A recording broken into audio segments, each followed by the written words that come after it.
Capítulo 8. Após a morte de Equiméfona, Oconco não provou alimento algum durante 2 dias.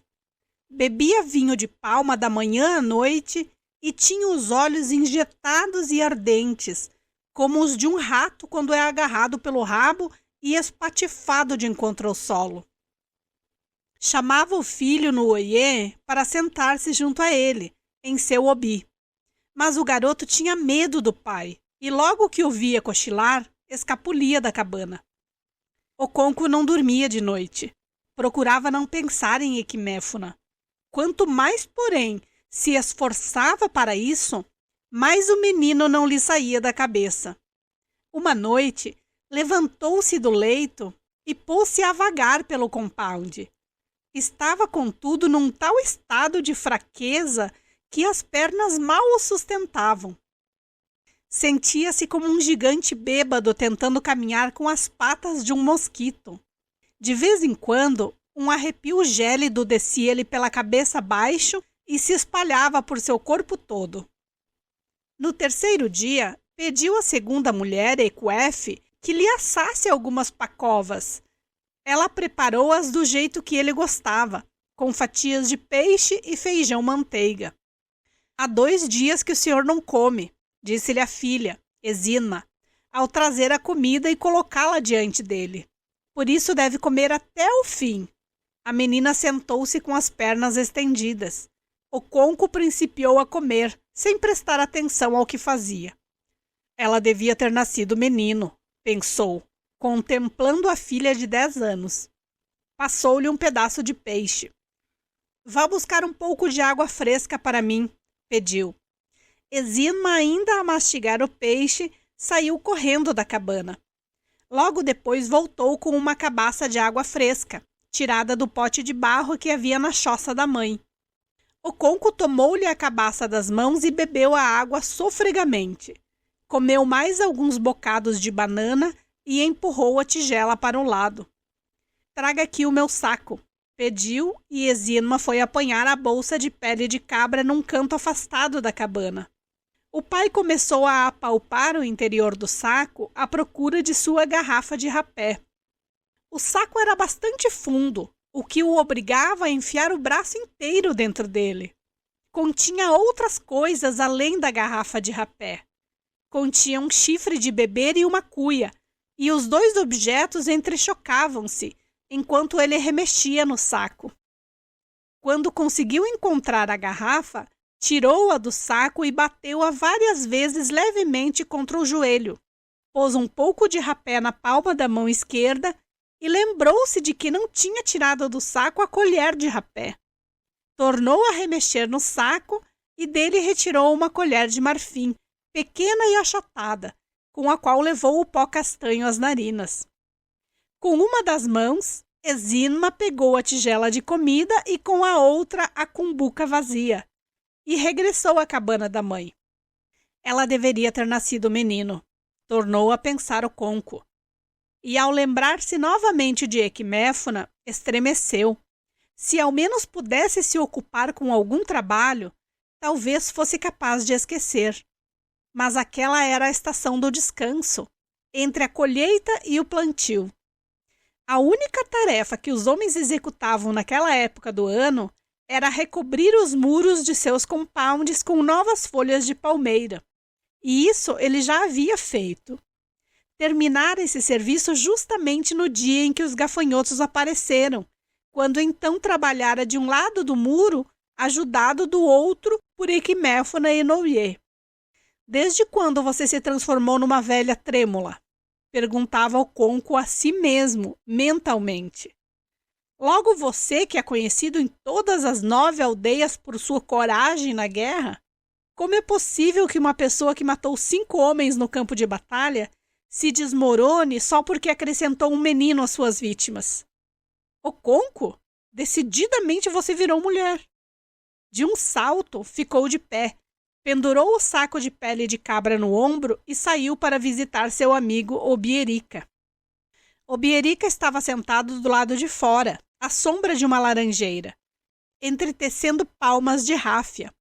Os 2 homens cumprimentaram-se, E Obierica encaminhou-se para o seu obi, precedendo o amigo ao entrar.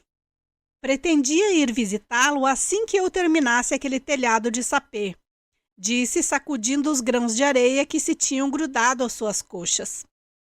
Tudo bem? Indagou Oconco. Tudo bem, respondeu Obierica. O pretendente da minha filha virá aqui hoje e espero que consigamos acertar o preço da noiva. Quero que você esteja presente. Nesse preciso momento, o filho de Obierica, Maduca, entrou no obi, cumprimentou Oconco e fez menção de afastar-se. Venha dar-me um aperto de mão, disse Oconco ao rapaz. O modo como você lutou no outro dia me deixou muito satisfeito. O rapaz sorriu, apertou a mão de Oconco e saiu para o terreiro. Este rapaz está fadado a grandes coisas, disse Oconco. Se eu tivesse um filho como o seu, estaria contente. No Oiê preocupa-me. Uma tigela de pirão de inhame é capaz de derrubá-lo de qualquer competição de luta livre. Os 2 irmãos menores prometem mais. No entanto, asseguro-lhe, Obierica, que meus filhos não se parecem comigo. Onde os novos rebentos hão de crescer quando a velha bananeira estiver morta? Se Exirma fosse um menino, eu me sentiria mais feliz. Ela é quem possui o temperamento certo. Você se preocupa por nada, replicou Obierica. As crianças ainda são muito pequenas. No Oiê já tem idade suficiente para fecundar uma mulher. Na idade dele, eu já sabia me defender sozinho. Não, meu amigo, o garoto não é mais tão criança. Pinto que um dia há de ser galo, a gente conhece assim que sai do ovo. Tenho feito o que posso para que no Oiê cresça e seja um homem de verdade, mas há muita coisa da mãe no temperamento do garoto. Muita coisa do avô, pensou Obierica sem dizer nada. O mesmo pensamento veio à mente de Oconco. No entanto, fazia muito tempo que aprendera a enterrar esse fantasma. Todas as vezes que a lembrança da fraqueza e do fracasso do pai vinha importuná-lo, conseguia afastá-la, procurando pensar em sua própria força e no seu êxito. E foi o que fez. Dirigiu o pensamento à sua última demonstração de macheza. Não posso entender por que você se recusou a vir conosco matar aquele menino, disse a Obierica. Não tive vontade de ir, retrucou Obierica em tom cortante. Tinha coisa melhor para fazer. Você fala como se questionasse a autoridade e a decisão do oráculo, que determinou a morte do rapaz. Não questiono nada. Por que eu faria? Mas o oráculo não me pediu que eu pessoalmente executasse a sua decisão. Alguém tinha de executá-la. Se todos nós tivéssemos medo de sangue, nada teria acontecido. E o que é que você pensa que o oráculo faria nesse caso? Você bem sabe, Oconco, que eu não tenho medo de sangue, e se alguém disser que tenho, está mentindo. E deixe que lhe diga uma coisa, meu amigo. Se eu fosse você, teria ficado em casa. O que você fez não vai deixar contente a terra. Por causa de atos desse tipo, a Deus é capaz de destruir famílias inteiras. A terra não pode punir-me por ter obedecido a um de seus mensageiros, objetou Oconco. Os dedos de uma criança não se queimam com um pedaço de inhame quente que a mãe coloca na palma de sua mão. Isso é verdade, concordou Obierica. Se o oráculo declarasse que um filho meu deveria ser morto, eu não discutiria a ordem, mas tampouco seria seu executor. Os 2 teriam continuado a discutir indefinidamente se naquele instante não tivesse entrado Ofoedo. Pelo brilho de seus olhos, era evidente que trazia notícias importantes. Seria, entretanto, pouco delicado apressá-lo. Obierica ofereceu-lhe um lóbulo da noz de cola que repartira com Oconco. Ofoedo comeu-a lentamente e falou dos gafanhotos. Ao terminar seu pedaço de noz, disse: ultimamente, coisas muito estranhas têm acontecido. O que foi que aconteceu? Indagou Oconco. Vocês conhecem o Gbuéfino do Luê? Perguntou Ofoedo. Claro, Ogbuefe no Duluê, da aldeia de Irê, responderam Oconco e Obierica ao mesmo tempo. Morreu esta manhã. Mas isso nada tem de estranho, era o homem mais idoso de Irê, comentou Obierica. Tem razão, concordou Ofoedo. Você, porém, devia perguntar por que o tambor não foi tocado para anunciar a Omoófia a morte de Ogbuefe. Por quê? Perguntaram ao mesmo tempo Obierica e Oconco. Essa é justamente a parte estranha do caso. Vocês conhecem a primeira mulher dele, aquela que anda com um bastão? Sim, chama-se Ozoimena. Isso mesmo, concordou Ofoedo. Ozoimena era, como sabem, velha demais para cuidar de Noduluê durante a doença dele. Foram as esposas mais jovens que se ocuparam do velho. Esta manhã, quando ele morreu, uma dessas mulheres foi à cabana de Ozoimena e contou-lhe o acontecido. A velha ergueu-se da esteira, pegou o bastão e encaminhou-se para o Obi. Prostrou-se no umbral da porta e chamou pelo marido, que jazia numa esteira. Ogbuefe no Duluê, chamou a mulher 3 vezes e em seguida voltou para sua morada. Quando a esposa mais jovem foi chamá-la de novo, a fim de que estivesse presente na lavagem do corpo, encontrou-a deitada na esteira, morta.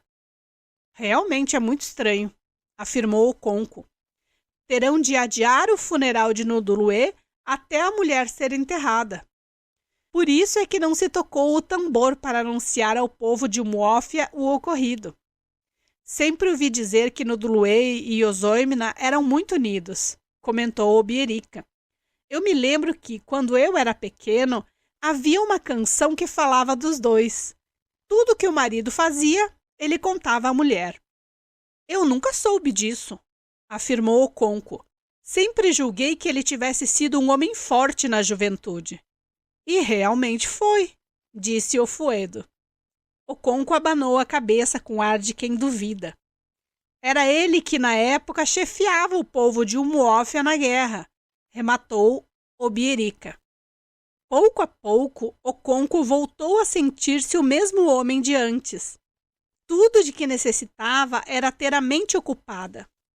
Se tivesse matado Iquiméfuna durante as atarefadas estações do plantio e da colheita, as coisas não lhe teriam parecido tão más, pois sua mente estaria concentrada no trabalho.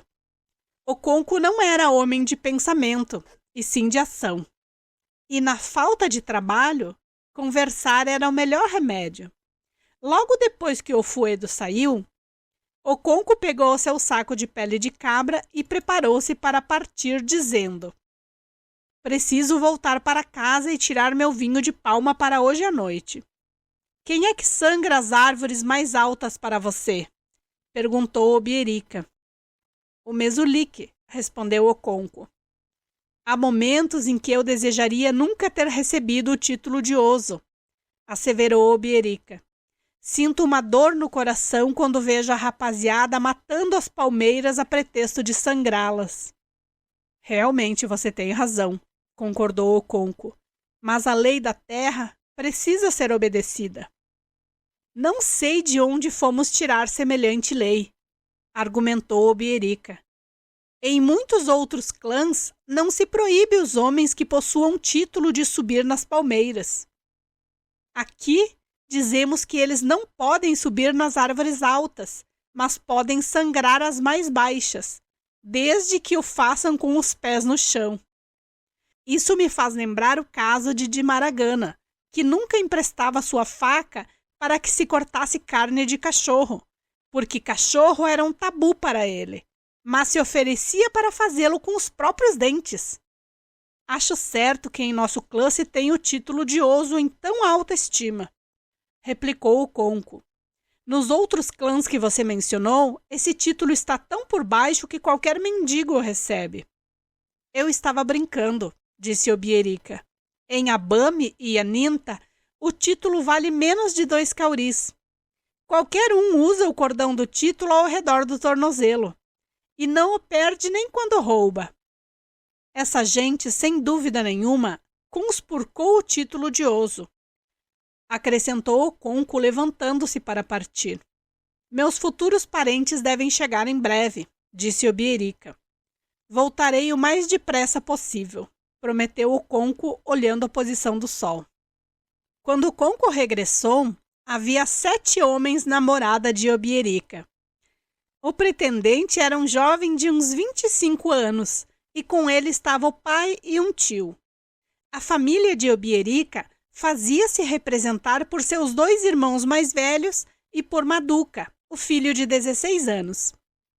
Vá pedir à mãe de Acueque que nos mande algumas nozes de cola, ordenou Obierica ao filho. Maduca saiu como um raio na direção do terreiro. Imediatamente a conversa centralizou-se nele, todos concordando que o rapaz era afiado como uma navalha. Às vezes acho que é afiado demais, ponderou Obierica num tom mais ou menos indulgente. Esse menino quase nunca anda. Está sempre correndo, com pressa. Se alguém o mandar dar um recado, ele sai voando antes de ouvir a metade da mensagem. Você era muito parecido com seu filho, afirmou o irmão mais velho de Obierica.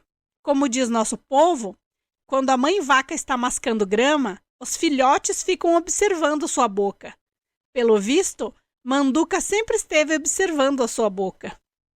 Ainda não acabara de falar e Manduca voltava, acompanhado por Acueque, sua meia-irmã, que trazia um prato de madeira com 3 nozes de cola e pimenta.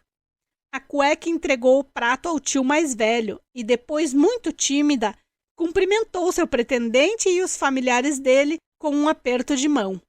Tinha 16 anos, mais ou menos, e estava perfeitamente madura para o casamento. O pretendente e seus acompanhantes examinaram-lhe o corpo jovem com olhos experientes, como se quisessem assegurar-se de que era bela e amadurecida. Acueque usava um penteado alto, que terminava numa espécie de crista no meio da cabeça. Haviam-lhe esfregado suavemente a pele com tintura de madeira, e por todo o seu corpo havia desenhos escuros. Trazia ao pescoço um colar negro, que pendia em 3 voltas logo acima dos seios fartos e suculentos. Nos braços, usava braceletes vermelhos e amarelos, e acima dos quadris, 4 ou 5 fileiras de gigida, ou contas de cintura. Quando acabou de apertar as mãos de todos, ou melhor, de estender-lhes a mão para que a apertassem, voltou à cabana da mãe, a fim de ajudá-la no preparo da comida. Antes de mais nada, tire sua gigida, disse-lhe a mãe em tom de advertência, quando Acueque se aproximou do fogão de lenha e colocou o pilão de encontro à parede. Todos os dias repito-lhe que a gigida e o fogo não são amigos, mas você nunca me dá ouvidos. Suas orelhas cresceram como adornos, não servem para escutar. Qualquer dia desses, a gigida pegará fogo em torno da sua cintura, e então você vai ver o que é bom. Acueque encaminhou-se para o outro extremo da cabana e começou a tirar as contas da cintura. Isso tinha de ser feito lenta e cuidadosamente, fieira por fieira. Do contrário, alguns dos cordões se partiriam e os milhares de diminutos anéis teriam de ser reenfiados.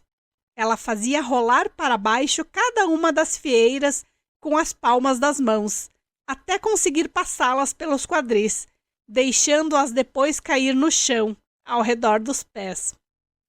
No Obi, os homens já tinham começado a beber o vinho de palma que o pretendente de Acueque trouxera. O vinho era de muito boa qualidade e bem forte, pois apesar do coquinho no gargalo do vaso, destinado a reter a borbulhante bebida, a espuma branca transbordou e derramou-se toda. Este vinho foi colhido por um bom sangrador, comentou o cônco. O jovem pretendente, cujo nome era Ibê, abriu um riso largo e falou para o pai. O senhor está ouvindo? E continuou dirigindo aos seus demais.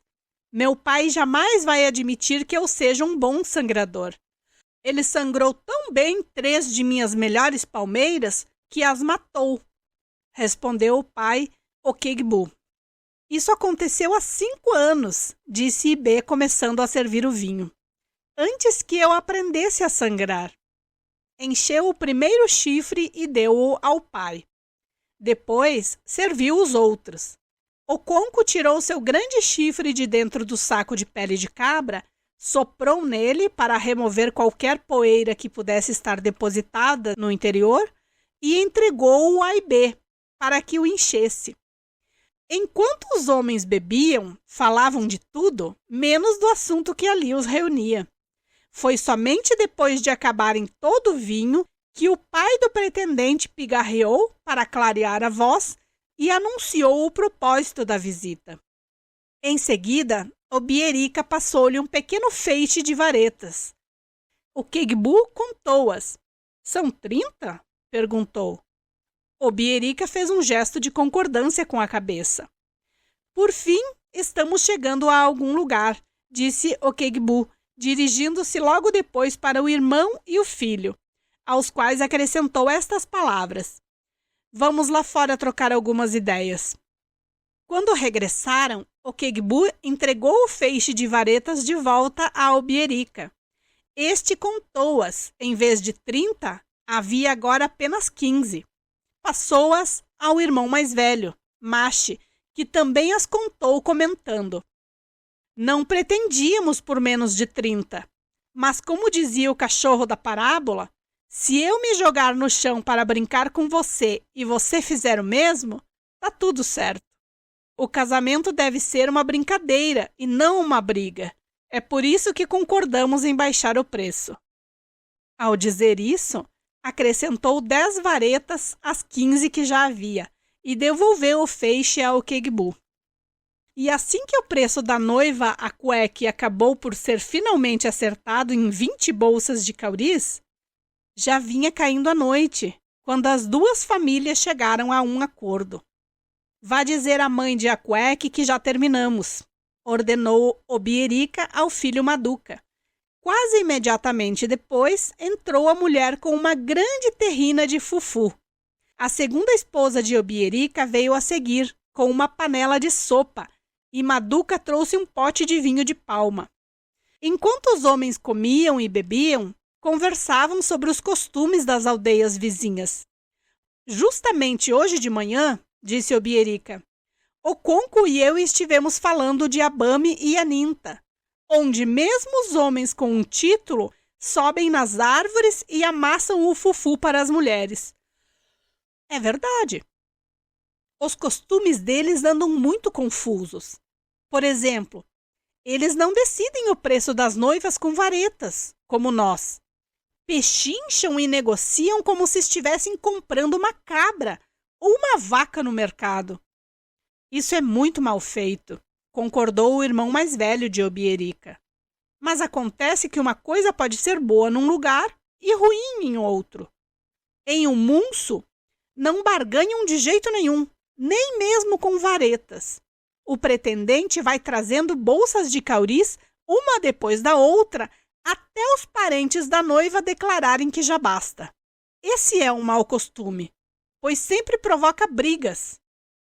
O mundo é grande, acrescentou Oconco. Já ouvi contar até mesmo que, em algumas nações, os filhos de um homem pertenciam à sua mulher e à família dela. Não pode ser, duvidou Machi. Seria o mesmo que dizer que a mulher deve se deitar em cima do homem quando os dois estiverem fazendo o filho. Ou então, como aquela dos homens brancos que, segundo se diz, seriam tão brancos quanto este pedaço de giz, disse Obierica, e mostrou na mão erguida um pedaço de giz, o giz que todo homem costuma ter em seu obi para que os convidados desenhem com ele linhas no chão antes de comerem nozes de cola. Dizem ainda, acrescentou, que esses homens brancos não têm os dedos dos pés. Você já os viu alguma vez? Perguntou Machi. E você já viu? Inquiriu Obierica. Um deles sempre passa por aqui, respondeu Machi. O nome dele é Amade. Todos os que conheciam Amade caíram na risada. Amade era um leproso, e a expressão polida para lepra era pele branca.